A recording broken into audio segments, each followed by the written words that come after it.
అందరికీ వందనములు. 2025 సంవత్సరంలో ప్రతి ఒక్క సర్వనిధి ప్రేక్షకులకు నూతన సంవత్సరం శుభాకాంక్షలు మీకు తెలియపరుస్తూ ఉంటున్నాము. గత సంవత్సరంలో కూడా అంటే సర్వనిధి ద్వారా అనేకులు ఆశీర్వదింపబడినారని ప్రభు మేము విశ్వసిస్తూ ఉంటున్నాం.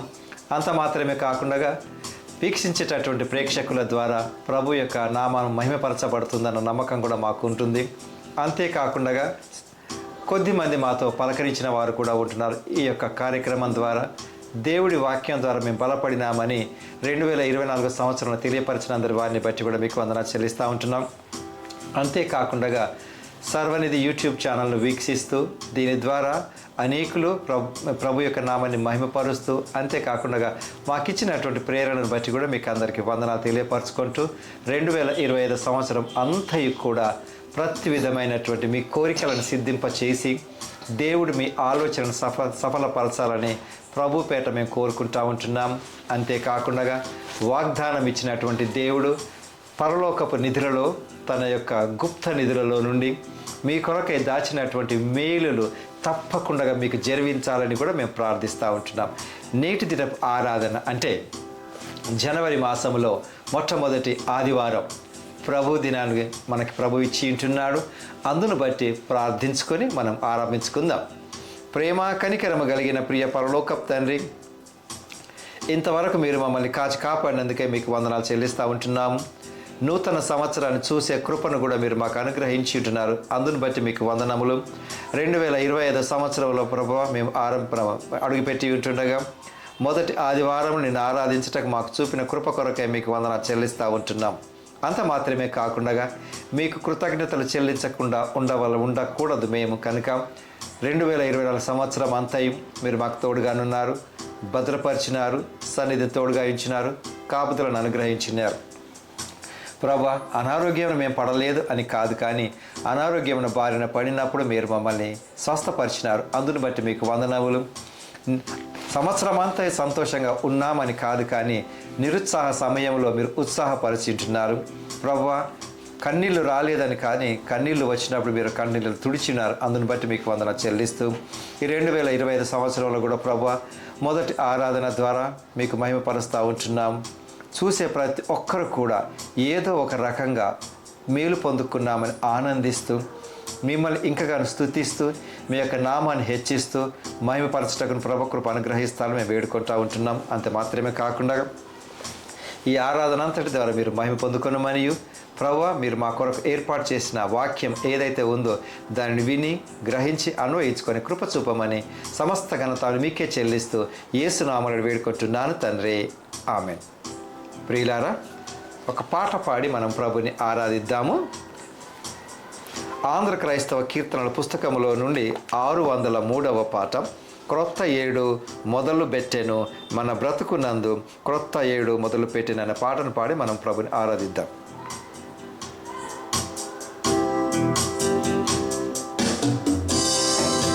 క్రొత్త ఏడు మొదలు పెట్టెను మన బ్రతుకునందు క్రొత్త ఏడు మొదలు పెట్టెను.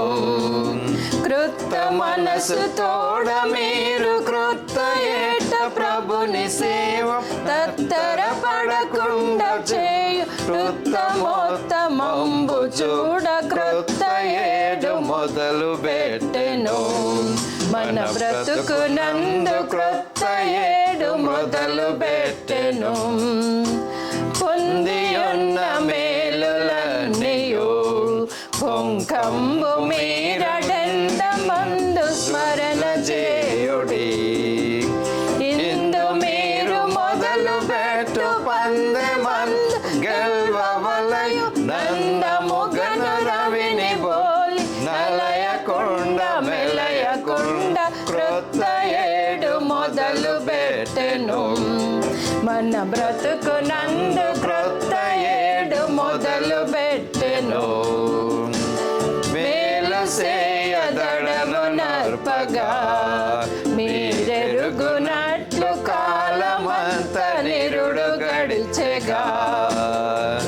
ప్రాలు మాలియుండకుండా జాల మేలు సేయవలయు జాల జనములకిమ్మాను ఏలు నామ ఘనత కొరకు క్రొత్త ఏడు మొదలు పెట్టెను మన బ్రతుకునందు క్రొత్త ఏడు మొదలు పెట్టెను బలము లేని వారమయ్యును బలముందవచ్చు గలిమి మీర గర్తవాకునం నలయకుండ నడుగుచుండ నలగకుండ మోదముంది బలము సంగు సర్వ విధులు నిలమి మీరు నచ్చుచుండ క్రొత్త ఏడు మొదలు పెట్టెను మన బ్రతుకునందు క్రొత్త ఏడు మొదలు పెట్టెను ఇద్దరిత్రి నుండునప్పుడే ఈశ్వరుని జనులు వృద్ధి పొంద చూడవలయును బుద్ధి నీతి శుద్ధులందు వృద్ధి నంద శ్రద్ధ చేయ శుద్ధులైన వారిలో ప్రసిద్ధులగుచు వెలుగవచ్చు క్రొత్త ఏడు మొదలు పెట్టెను మన బ్రతుకునందు క్రొత్త ఏడు మొదలు పెట్టెను పాప పంకమంటినప్పుడు ప్రభు క్రీస్తు యేసు ప్రాపు చేరి మీరు వేడగా నేపు మీర తనదు కరుణ మాపమంత కడిగి వేసి పాప రోగ చిహ్నలన్నీ పాపి వేసి శుద్ధి చేయి క్రొత్త ఏడు మొదలు పెట్టెను మన బ్రతుకునందు క్రొత్త ఏడు మొదలు పెట్టెను ప్రియులారా, గత సంవత్సరం అంతయు ప్రభు తన యొక్క చలనైన రెక్కలలో కాచి కాపాడినాడు. చూడండి, ఈ మాటలు అంటున్నప్పుడు కొద్దిమంది అనుకుంటుండవచ్చును, అన్నయ్య లేకుంటే సార్ అంకుల్ మా జీవితంలో ఏం మేలు జరిగిందని. చూడండి, దేవుడి యొక్క ప్రణాళికలు మనకు తెలియదు. దేవుడిని ప్రశ్నించే హక్కు దేవుడు మనకి ఇవ్వలేదు. అయినా కూడా ఈరోజు మనము బ్రతికి ఉండి ఆయన మందిరంలో లేకుంటే ఆయన వాక్యం వినటానికి అవకాశం కలిగించినాడంటే చూడండి, దేవుడి యొక్క ప్రణాళికలు మనకి ఎప్పుడు అర్థం కావండి. కానీ మానవులుగా మనలో ఉండేటటువంటి బలహీనతలను బట్టి ఒక్కొక్కసారి దేవుడిని ప్రశ్నిస్తూ ఉంటుంటాము. ప్రియులారా, దేవుడి యొక్క వాక్కు రెండంచులు గల ఖడ్గం, అటు ఉంటుంది ఇటు ఉంటుంది. కానీ మానవుడి యొక్క స్వార్థం మూలంగా ఏమవుతూ ఉంటుందనంటే, నాకెప్పుడు మేలు జరగాలి, మేలు జరిగితే దేవుడు ఉన్నాడు, మేలు జరగని పక్షంలో దేవుడు లేడు అనుకోనటం అది మానవుల సహజమే, ఇది తప్పేమీ కాదు. అయితే ఇప్పుడు ఒక రకంగా చెప్పాలి అని అంటే 2025 సంవత్సరంలో 52 ఆదివారాలు ఉన్నవి. అందులో మొదటి ఆదివారం చూడండి, 31వ తారీఖు రాత్రి వాచ్ నైట్ సర్వీస్ అని చేసుకొని ఉంటుంటారు కొద్దిమంది ప్రార్థనల ద్వారా, మరి కొద్దిమంది సరే ఏదో రకంగా ఉత్సాహ ధ్వనుల ద్వారా ఏదో రకంగా మెలకువగా ఉండి ఈ యొక్క కొత్త సంవత్సరం అంటే 2025 సంవత్సరంలో అడుగు పెట్టినాం. కొద్దిమంది ప్రార్థనాపూర్వకంగా ప్రభువును ఆరాధిస్తూ 2025లో అడుగు పెట్టినాం. కొద్దిమంది వేరే రకంగా ఆనంద సంభ్రమాలు జరుపుకుంటూ 2025లో అడుగు పెట్టాం. ఏది ఏమైనా అందరం 2025లో వచ్చినప్పటికీ దేవుని సన్నిధిలో గడపటంలో ఉండేటటువంటి ఆనందం. ఇప్పుడు ఈ మాసం అంతా కూడా కొద్దిమందికి ప్రతి విషయంలో ఏదైనా సందర్భంలో మాట్లాడుతుంటున్నప్పుడు కొన్ని మాటలు అంటే కామన్గా సాధారణంగా పలికేటువంటి మాటలు ఈ మాసంలో కొన్ని తరచుగా పలుకుతాం. పోయిన సంవత్సరం అని అంటూ ఉంటుంటాం. అంటే అదేంటి, మన జీవితంలో ఇక రాదు. అది 2024 అన్నది నువ్వు ఎంత కోరుకొని ఎంత ప్రార్థన చేసుకొని నేను మళ్ళీ 2024లో ఉంటాను నువ్వు ఎంతగా అనుకున్నా అది నీ జీవితంలో రాదు. ఇప్పుడు జనవరి అనే మాసం ఫస్ట్ నెల, అంటే ప్రతి సంవత్సరం మనం ఫాలో అవుతున్నటువంటి ఈ యొక్క 12 నెలల ఇంగ్లీష్ క్యాలెండర్లో దీనికి ఉండేటటువంటి మొదటి నెల పేరు జనవరి. జనవరి అనేటటువంటి ఆ యొక్క ప్రాంతంలో అంటే రోమా పాలస్తీనా ప్రాంతములలో కొద్దిమంది పూజించేటటువంటి ఒక దేవత పేరు. ఆ దేవతకు 2 ముఖములు ఉంటవి. ఒకటి అంటే 2 వైపులా అలా ఉంటుంది. సరే ఎలా అనుకున్నా ఒకటి ఒకవైపు ఒకటి ఇటువైపు, అంటే ఒకటి వెనక్కి తట్టు ఒకటి ముందు తట్టు చూస్తూ ఉంటుంది. ఈ జనవరి మాసంలో నేను చేయవలసినటువంటి పని ఏంటి అంటే వెనక్కి నేను చూడాలి. అఫ్కోర్స్ ఫిలిప్పి పత్రిక ప్రకారం వెనుకున్నవి వాటిని మరిచి ముందున్న వాటి వేగిర పడండి అని అంటుంది. కరెక్ట్, వాస్తవమే. ఫిలిప్పి పత్రికలు పౌరు గారు జ్ఞాపకం చేసినారు. వెనుకున్నవి మరచి ముందున్న వాటి కొరకు వేగిర పడదు, నేను ముందుకెళ్ళాలి. కరెక్టే, అది వాస్తవం.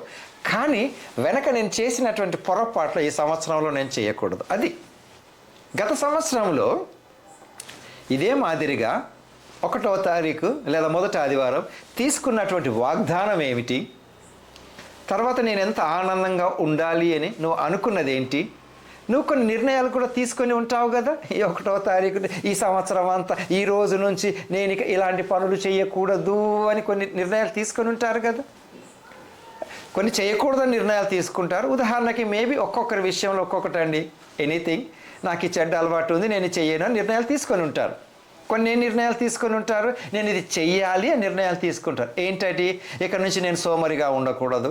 మేబీ అందరికి అదే వర్తించాలని రూల్ ఏమీ లేదు. నేను ఈ సంవత్సరం ప్రతి ఆరాధనలో పాల్గొంటాను అన్న నిర్ణయం తీసుకొని ఉంటారు. ఈ సంవత్సరం అసలు నేను సమయానికి మందిరంలో ఉంటానన్న నిర్ణయం తీసుకొని ఉంటారు. ఈ సంవత్సరం నేను అనుకున్నవన్నీ కరెక్ట్గా పర్ఫెక్ట్గా చేయాలని అనుకున్నాను, ఒక క్రమశిక్షణతో ఉండాలని అనుకొని ఉంటారు. ఏది ఏమైనా ఇప్పుడు ఇక్కడ నువ్వు పరీక్ష చేసుకోవాల్సింది చూడండి, వాక్యము ఎప్పుడు ఎవరిని బలవంతం చెయ్యదు. వాక్యము నీతో కేవలం మాట్లాడడం జరుగుతూ ఉంటుంది, వింటావు. అది నీ అంతటా నీవుగా చదివితే నీ కన్నుల ద్వారా చూస్తావు. లేదు మౌనంగా వింటానంటే మరొకరు మాట్లాడింది నువ్వు వింటావు. నీతో మాట్లాడుతున్నది ఎవరో నువ్వు ప్రశ్నించుకోవాలి. విన్న తర్వాత నువ్వు చేసింది ఏంటో కూడా నువ్వు ప్రశ్నించుకోవాలి. కాబట్టి ప్రియులారా, ఈ జనవరి మాసంలో నువ్వు ఒకసారి పరీక్ష చేసుకోవాలి. గత సంవత్సరంలో నువ్వు చేసిన పొరపాట్లు ఏంటి చూడండి. పొరపాట్లను ఒప్పుకోవటం అందరికీ అంత సులభం కాదు. కానీ ఈ మాసంలో జనవరి అనే పేరు ఎందుకు వచ్చిందంటే, జనవరి అన్నప్పుడు నాకు గుర్తుకు రావాల్సింది ఏంటంటే, గత సంవత్సరంలో నేను చేసిన పొరపాట్లు ఏంటి అండి ఫ్రెండ్స్. ఏ విషయాలలో నువ్వు పొరపాటు చేసినావు, దేవుడి యొక్క వాక్యం విషయంలో నువ్వెన్ని పొరపాట్లు చేశావు, రక్షణ విషయంలో నువ్వెన్ని పొరపాట్లు చేసినావు అన్న విషయాన్ని కనుక చూసినట్లయితే, యోహాను సువార్త 12వ అధ్యాయం, యోహాను సువార్త 12వ అధ్యాయం 20వ వచనములో, ఆ పండుగలో ఆరాధింపవచ్చిన వారిలో కొందరు గ్రీసు దేశస్థులుండిరి. వారు గలిలయలోని బెత్సైదా వాడైన ఫిలిప్పు నద్దకు వచ్చి, అయ్యా మేము యేసుని చూడగోరుచున్నామని అతనితో చెప్పగా. చూడండి, ఇక్కడ గ్రీసు దేశస్థులకు ఒక ఆశ కలిగిందండి ఒక పండుగలో. ఆ పండుగకు వచ్చినారు. వచ్చిన తర్వాత వాళ్ళకు వచ్చినటువంటి కోరిక ఏంటంటే, గ్రీసు దేశస్థులు గలిలయలోని బెత్సైదా వాడైన ఫిలిప్పు నద్దకు వచ్చి, అయ్యా మేము యేసుని చూడగోరుచున్నామన్న కోరిక కలిగిందండి. ప్రియులారా, ఇది ప్రభువు చెంత గడపాలి, ప్రభువును దర్శించుకోవాలి, ప్రభువు సన్నిధిలో గడపాలి అన్న ఆ కోరిక ఒకరిలో కలిగింది. గ్రీసు దేశస్థులు ఇక్కడ 21వ వచనంలో వారు బెత్సైదా వాడైన ఎవరి దగ్గరికి వచ్చినారంటే ఫిలిప్పు దగ్గరికి వస్తారు. ఫిలిప్పు దగ్గరికి వచ్చి వారి యొక్క కోరికను ఆ వ్యక్తితో చెప్పుకోవడం జరిగింది. మేములా యేసుని చూడగోరుచున్నాము అని. ఫ్రెండ్స్, 2020 సంవత్సరంలో నీకు అటువంటి కోరిక ఎంతకాలం వచ్చింది, ఎన్నిసార్లు వచ్చింది చూడండి. యేసును అని అంటే ఆ రోజు ఆయన శారీరకంగా ఉన్నాడు కాబట్టి శారీరకంగా చూశారు. కానీ యేసు ప్రభు కల్వరి శిలువ పైన మరణించి సమాధి చేయబడి పునరుద్ధానుడై ఆరోహణమై పోతున్నప్పుడు, నేను వేరొక ఆదరణకర్తను మీకు పంపుతాను అంటే పరిశుద్ధాత్మను మీకు పంపుతానన్నాడు. పరిశుద్ధాత్మ ద్వారా యేసు ప్రభు యొక్క ఉనికిని మనం పొందుకుంటాం. ఇక్కడ చూడండి, అందరికీ అన్నీ అంత సులువుగా అవి అర్థం కావు. పరిశుద్ధాత్మ ప్రేరణ ద్వారా ఆ యొక్క యేసు ప్రభు యొక్క సన్నిధిని, ఉనికిని, దేవుడి యొక్క సమాధానాన్ని, యేసు ప్రభు యొక్క శాంతి సమాధానాన్ని పొందుకోగలం. ఎప్పుడండి? ఎప్పుడైతే ఆ యొక్క సబ్జెక్ట్లో, ఆ యొక్క ఛానల్లో నేను ఉంటానో అది నేను పొందుకోగలను. నీ కోరికను సిద్ధింప చేయగలిగినటువంటి దేవుడు నీకున్నాడు. 20వ కీర్తన 4వ వచన ప్రకారము నీ కోరికను సిద్ధింప చేసి ఆలోచనను సఫలపరిచే దేవుడు నీకుంటాడు. కొద్దిమంది డిసెంబర్ 31వ తారీఖు రాత్రి లేదా 1వ తారీఖు ఉదయము కొన్ని వాగ్దానాలు తీసుకుంటారండి. సరే, నీకే వాగ్దానం వచ్చినప్పటికీ ఆ వాగ్దానాన్ని కూడా నువ్వెంతవరకు నెరవేర్చుకుంటున్నావా అన్నది కూడా దేవుడు నెరవేరుస్తాడండి. కానీ వచ్చినటువంటి వాగ్దానాన్ని బట్టి ఆశిస్తున్నటువంటి ఆశ కూడా అందులో ఉంటుంది. ఇక్కడ నేను 20వ కీర్తన 4వ వచనం చెప్పాను, 32వ కీర్తన 8వ వచనం. నీవు నడవవలసిన మార్గాన్ని నీకు చెప్తాడు, నీకు ఉపదేశం చేస్తాడు. ఏమండి యేసు ప్రభు అంటున్నాడు.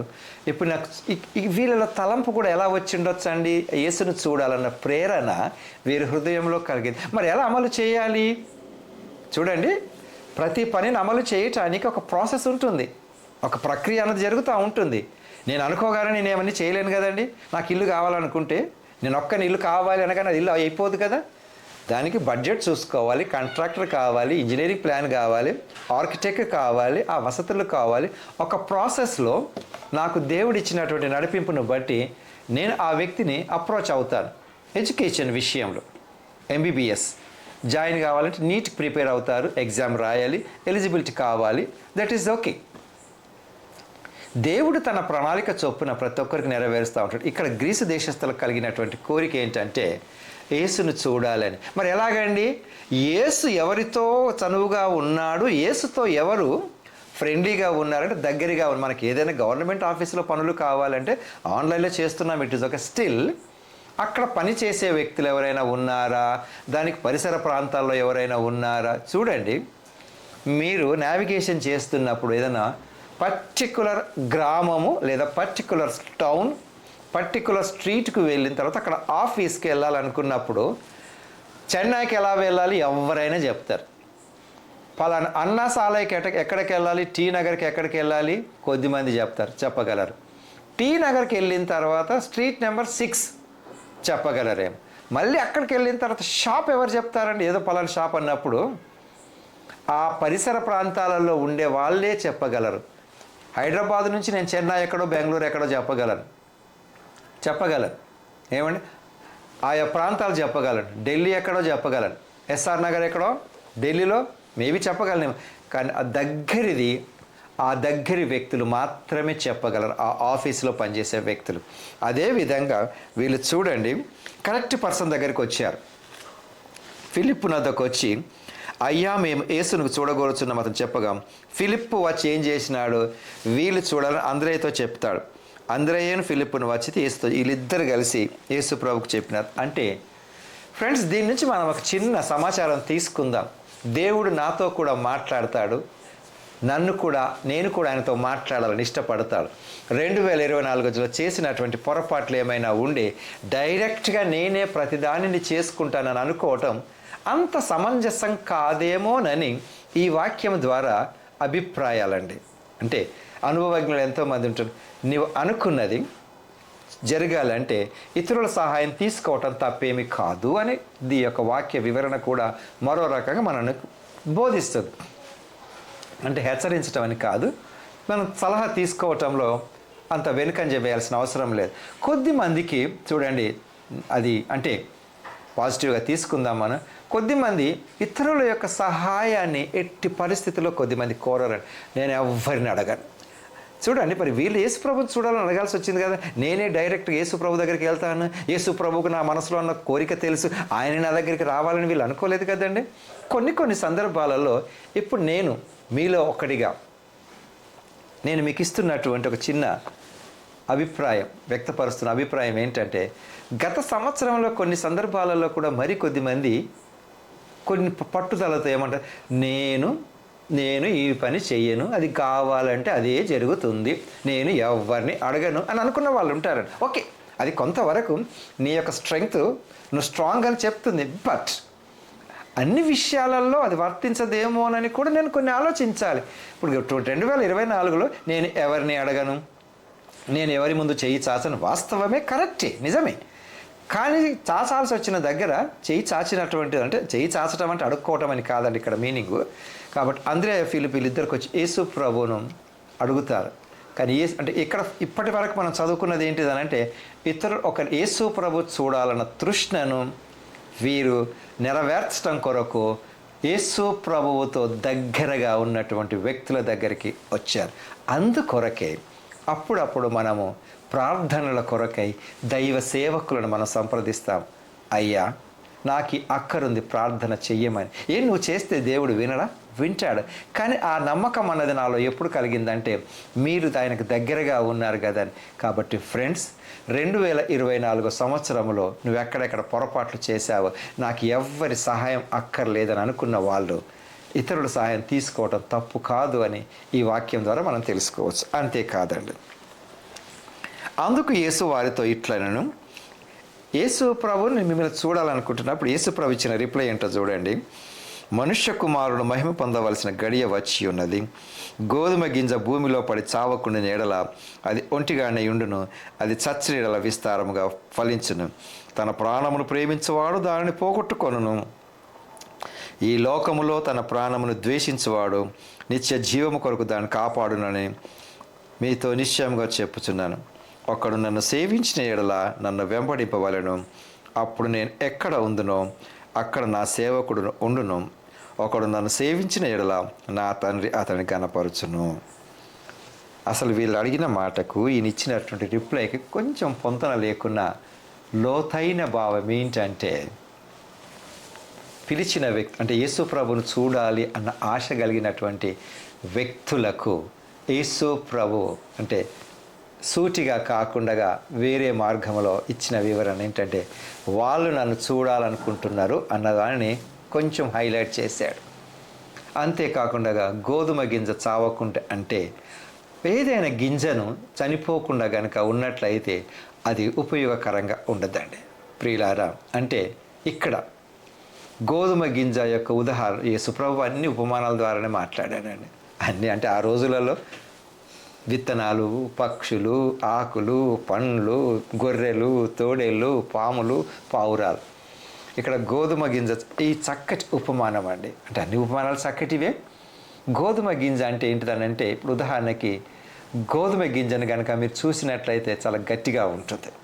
గింజ గట్టిగా ఉంటుంది, దానికి ఒక ఆకారం ఉంటుంది, మేబీ చిన్నగా చాలా గట్టిగా ఉంటుంది. ఒకవేళ అది ఫలించి అనేకులకు ఆశీర్వాదకరంగా అంటే ఇతరులకు మేలుకరంగా ఉండాలి అని అనుకుంటే ఆ గోధుమ గింజ భూమిలో పడి చనిపోవాలండి. అంటే ఒకవేళ అది గర్వంగా ఉండే నేను చనిపోనని అనుకుంటే ఇది దేనికి ఉపయోగకరం కాదు కదా. ఇది భూమిలో ఉండి చూడండి ఎంత చక్క అది ఆ భూమిలో ఆ తేమకి చనిపోయి మొక్క వస్తుంది. ఆ మొక్క మళ్ళీ కొన్ని గోధుమలు అవుతుంది. ఆ గోధుమలను జల్లించి మనం పట్టించుకొని పిండి చేసుకొని రొట్టె తింటాం కదండి. అది సేమ్ వే ఒక గోధుమ గింజ భూమిలో పడి చావకుంటే ఏ రకంగా ఉపయోగకరంగా ఉండదో అదే రకంగా ఒక మానవుడు కూడా తను తాను తగ్గించుకొని ఇహలోక పరంగా పూర్తిగా చనిపోవాలి.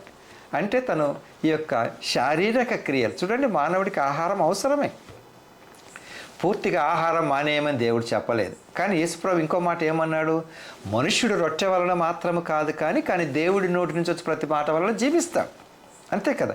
కాబట్టి అహంతో ఉన్న వ్యక్తులు సామాన్యంగా నాకెందుకు అనే ఆ యొక్క ఈగో కొంచెం డామినేట్ చేసినప్పుడు ఇతరుల సహాయం అంతగా తీసుకోరండి. సరే నాలో స్ట్రెంగ్త్ ఉంది, నేను అది వేరే విషయం, నా పని నేను చేసుకుంటానండి, ఇతరులను కష్టపెట్టడం దాన్ని దీన్ని పోల్చబాకండి. ఏమండి ప్రతి పని నాకు ఇతరులు చేయాలి అది కాదు ఇక్కడ ప్రస్తావన. నేను ఎవరి సహాయం కోరను అన్న విషయంలో అది దేవుడి విషయంలో.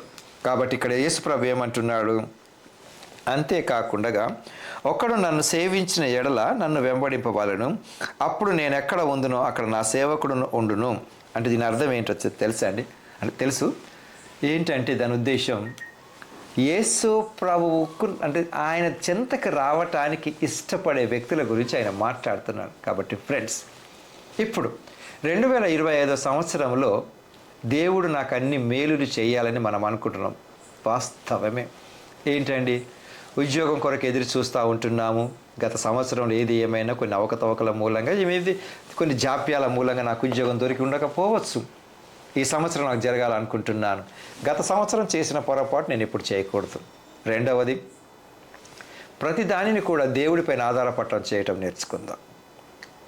మానవుడిగా నా యొక్క కోరికలను ప్రభు ముందు పెడతా ఉంటాను. ఎన్నో వాగ్దానాలు ఉన్నాయని, వాగ్దానాలు నెరవేర్చే దేవుడు నాకున్నాడు. బట్ ఓకే, కానీ నేను అడిగేటటువంటి విషయం కూడా దేవుడి యొక్క ప్రణాళికలో నా కొరకై ఉందా లేదా కూడా నేను ఆలోచించాలి. నా ఇష్టం వచ్చినట్లు నేను అన్ని దేవుడిని అడిగి నేను ప్రతిదీ పొందుకోవాలని అనుకుంటే అది జరగదేమో. కాబట్టి నేను అడుగుతుంటున్నప్పుడు ఆ యొక్క ప్రభు యొక్క ప్రణాళికను కూడా గుర్తించడం నేను నేర్చుకోవాలి. ఇక్కడ చదువుకున్నటువంటి ఈ ప్యాసేజీలో ఆయనను చూడాలన్న కోరిక నాలో ఉందా లేదా అన్నది మొట్టమొదటిది. 2024 సంవత్సరం వాచ్నైట్ సర్వీస్లోను, అంటే అంతకుముందు 23 వాచ్నైట్ సర్వీస్లోను జనవరి 1, 2024లో కూడా అనుకుని ఉండొచ్చు, నేను ప్రభు సన్నిధిలో చాలా గడుపుతానని. ఎన్నిసార్లు నేను తప్పిపోయినాను, ఎన్నిసార్లు నేను ప్రక్కకు తొలగినానో ఆలోచించుకోవాలి. 2025లో మొన్న 1వ తారీఖున తీసుకున్నటువంటి నిర్ణయం ఏంటండి? చాలా చక్కగా నిర్ణయాలు తీసుకొని ఉంటాను. ఈ యొక్క సంవత్సరం అంతా నేను ఇది చేయాలి, అది చేయాలి, మంచిదే. కానీ వాటిని జరపటం కొరకు ప్రభు యొక్క సన్నిధి లేకుండా, ప్రభు యొక్క నడిపింపు లేకుండా, ప్రభు పైన ఆధారపడకుండా, ప్రభు ఆత్మ నడిపింపు లేకుండా నా స్వంతగా నేను చేయలేను. కాబట్టి నాకు సహవాసాన్ని దేవుడిచ్చినాడు, సలహాదారులను దేవుడిచ్చినాడు, నా పైన అనుభవం కలిగిన వాళ్ళను దేవుడు నాకు ఇచ్చినాడు, సలహాలు తీసుకోవడానికి కుటుంబాన్ని ఇచ్చినాడు, సీనియర్స్ ఇచ్చినాడు. కాబట్టి నీకు అనుభవం లేని చోట ఇతరుల యొక్క సలహాలు తీసుకోవటం తప్పు కాదు. ఫిలిప్పు దగ్గరికి ఈ యొక్క గలిలయ ఏ రకంగా వచ్చినారో అదే రకంగా నీకు అవసరమైన వాటి కొరకు వేరే రకంగా చూడండి. విదేశాలకు వెళ్ళేటోళ్ళు ఇదొక ఎడ్యుకేషన్ కౌన్సిలింగ్ తీసుకుంటూ ఉంటున్నారు, ఫైనాన్సెస్ కౌన్సిలింగ్ తీసుకుంటున్నారు, ఎనీథింగ్. నేను వెహికల్ కొనాలనుకుంటున్నప్పుడు కూడా ఆ యొక్క మెకానికల్ డిపార్ట్మెంట్లో ఆ యొక్క వెహికల్ యొక్క షోరూంలో పనిచేసే వాళ్ళ యొక్క కౌన్సిలింగ్ తీసుకుంటూ ఉంటున్నాం. వాళ్ళు అప్పుడప్పుడు మనల్ని అడుగుతూ ఉంటుంటారు కదా, మీ యొక్క రన్నింగ్ ఎంత ఉంటుందండి, మంత్లీ ఎంత ఉంటుంది, డైలీ ఎంత ఉంటుంది, so we suggest this vehicle అంటారు. మీ యొక్క మెంబర్స్ ఎంతమంది ఉంటారు రెగ్యులర్గా ట్రావెల్ చేసేవాళ్ళు మీ ఇంట్లో, దాన్ని బట్టి వాళ్ళు మనకు సలహాలు ఇస్తూ ఉంటుంటారు. కాబట్టి 2025 సంవత్సరంలో మొదటి ఆదివారం వాక్యం వింటున్న ప్రతి ఒక్కరితో కూడా ఫ్రెండ్స్, మీలో ఒకడిగా నేను ఇచ్చేటటువంటి నా అభిప్రాయం ఏంటంటే 2024లో చేసిన పొరపాట్లు చేయకుండా మనల్ని మనం భద్రపరుచుకుందాం. 2025లో నువ్వెన్నో కోరికలు కలిగి ఉంటుండొచ్చు, ఎడ్యుకేషన్ ఉండొచ్చు, మేబీ నేను ఇది కంప్లీట్ చేయాలి, ఈ సీట్ అని కంపల్సరీ, ఎక్సలెంట్, మంచిదే. పెళ్లి కొరకు ఎదురు చూస్తుంటుండొచ్చు, దేవుడిపైన ఆధారపడు. తర్వాత నీ పిల్లల భవిష్యత్తు కొరకు తల్లిదండ్రులుగా బాధపడే వాళ్ళు ఉన్నారు. మీరు కూడా ప్రతి విషయంలో మీ యొక్క భారాన్ని దేవుడి పైన వేయండి. చూడండి, దేవుని పైన వేయడం చెప్పటం సులభమే అని చాలామంది అంటుంటారు. కానీ ఒక ప్రాపర్ ప్రాసెస్లో కనుక నేను వెళ్ళినట్లయితే ఆ పరిస్థితులు ఎందుకు అలా జరిగేవి అన్న విషయాన్ని నేను గ్రహించగలనండి. అంతేకాకుండా నువ్వు తీసుకున్నటువంటి వాగ్దానం, నువ్వు మనసులో కోరుకున్నటువంటి కోరికను కూడా దేవుడు చెయ్యగల సమర్థుడేనండి. కానీ నేను ఏ రకమైనటువంటి కోణంలో నేను చూస్తుంటున్నానో అది కూడా ఆధారపడి ఉంటుంది. కాబట్టి ఫ్రెండ్స్, మరొకసారి మీ అందరికీ 2025 సంవత్సరపు శుభములు తెలియపరుస్తూ ఉంటున్నాను. మీ మనసులో ఎటువంటి కోరికలు ఉన్నవోనండి, కొద్దిమంది బహిరంగంగా చెప్పి ఉంటుండొచ్చు, లేక చెప్పకుండా కూడా ఉంటుండొచ్చు. మీరు ఏది ఏమైనా తప్పకుండా మీకు హృదయ వాంఛలను దేవుడు నెరవేర్చాలని మా ప్రార్థన. అంతేకాకుండా సర్వనిధిని యొక్క ఛానల్ను వీక్షిస్తున్న మీ అందరికీ కూడా మరొకసారి ప్రభువు తన బలమైన గాయపడిన హస్తమును మీపై నుంచి ఆయన ఉనికిని మీరు పొందుకుంటూ ఆయన యొక్క శాంతి సమాధానం త్రూఅవుట్ ద ఇయర్ మీకు ఉండాలని, ఆర్థిక ఇబ్బందుల నుంచి కూడా బయటికి తీసుకొని రావాలని, అంతేకాకుండా చక్కటి ఆరోగ్యంతో ఆనందంతో ఆయన సన్నిధిలో గడిపే కృప అనుగ్రహించాలని, ఆయన సన్నిధిని ఎక్కడ పొందుకోవాలంటే మీరున్న చోటునే ఆ యొక్క వాతావరణాన్ని దేవుడు మనకు అనుగ్రహించేటట్టు మనం చూసుకొని ఆయనను ఆనందించే కృప చూపాలని మరొకసారి దేవుడి యొక్క సన్నిధి ఎల్లప్పుడూ మనతో ఉండాలని ప్రార్థించుకుందామండి. ప్రేమ కనికరం కలిగిన ప్రియ పరలోకపు తండ్రి, ఇంతవరకు మీరు మాతో మాట్లాడిన విధానమును బట్టి, ఎంకరేజ్ చేసిన విధానమును బట్టి మీకు వందనాలు చెల్లిస్తుంటున్నాం.